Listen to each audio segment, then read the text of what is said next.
How do you deal with the partner who avoids conflict? You know, we have seen all kinds of conflicts, including from couples who don't like conflict, or one partner loves conflict, the other person doesn't like conflict. And, the key is that you have to kind of meet in the middle. So what do I mean by that? First of all, it's really important to know that people who avoid conflict can make wonderful partners. Number one, it's not a bad thing. But secondly, you have to come more towards the middle in the sense that the way you bring up the conflict is super, super important. So one thing that we really love, this is kind of a weekly ritual that you might want to consider. We call it the State of the Union meeting. And we advise that people hold that once a week, maybe on a Sunday, or maybe even once a month. And during that meeting, here's what we suggest. You start off with 2 appreciations that you give each other for things your partner has done that you've really loved, you've really appreciated, that you haven't told them yet. Could be little things like picking up the kids when you couldn't do it from school. So give those appreciations first, and that softens the air a little bit. And then say to your partner, there's also something I'd really like to bring up.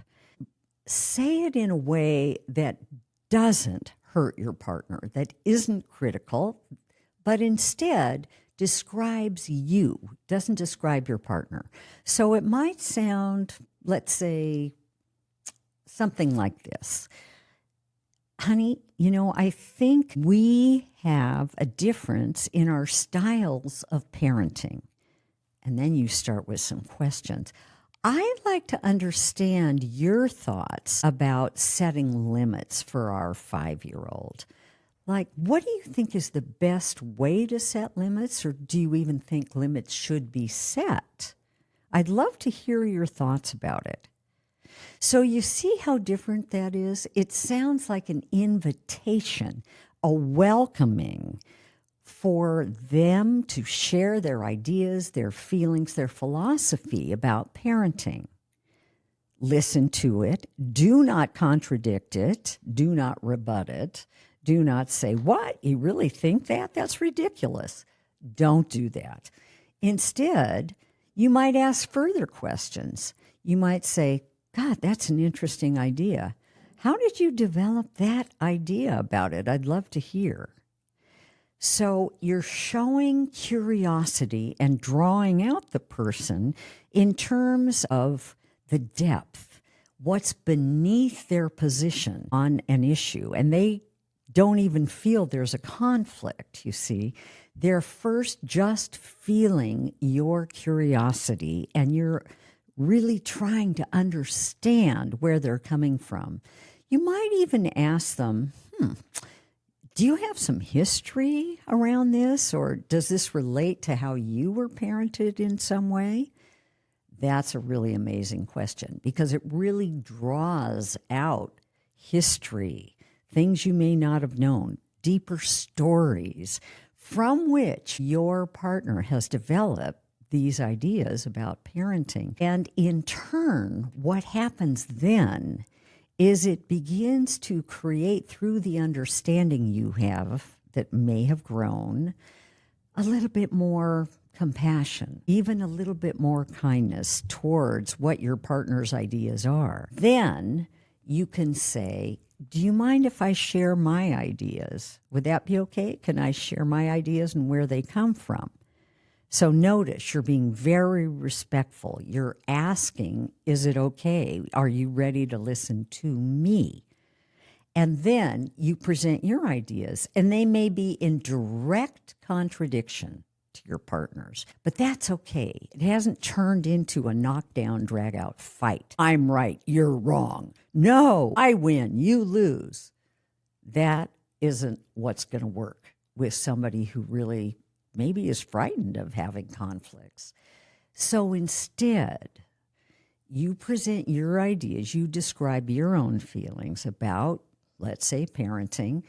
You then share where you develop these ideas, where you develop these feelings, why you think your ideas make a lot of sense. Hopefully your partner will have heard them. And if your partner interrupts or doesn't want to hear at that moment, you can say, okay, so this seems like a bad moment to be sharing my thoughts about parenting. Can you tell me why it's making you uncomfortable? Then go to that. Hear why your partner may be uncomfortable hearing different ideas. And reassure your partner that, honey, I'm not criticizing your ideas. I'm not criticizing your feelings. I'm just trying to describe my own so that the two of us can settle maybe on some middle ground that makes some sense for both of us. Would you be willing to hear a little bit more? Hopefully your partner will say yes, and then continue. But be sure you're not putting down your partner's ideas. Most of the time, when people are afraid of conflict or they want to avoid it, the problem is that there's fear involved. There's discomfort. Conflict brings up anxiety. Maybe it brings up memories of their parents screaming at one another. Or maybe they grew up in a household where there was no conflict, at least in front of you, and it didn't seem like your parents ever conflicted. That avoidant person who is you at this moment is thinking, God, I love silence. I don't like conflict. I don't want it. Oh. Be understanding of what may be going on for your partner if they're afraid to hear opposing ideas. With that reassurance, there's not going to be any criticizing. There's not going to be any escalation. You're just describing your own thoughts and feelings.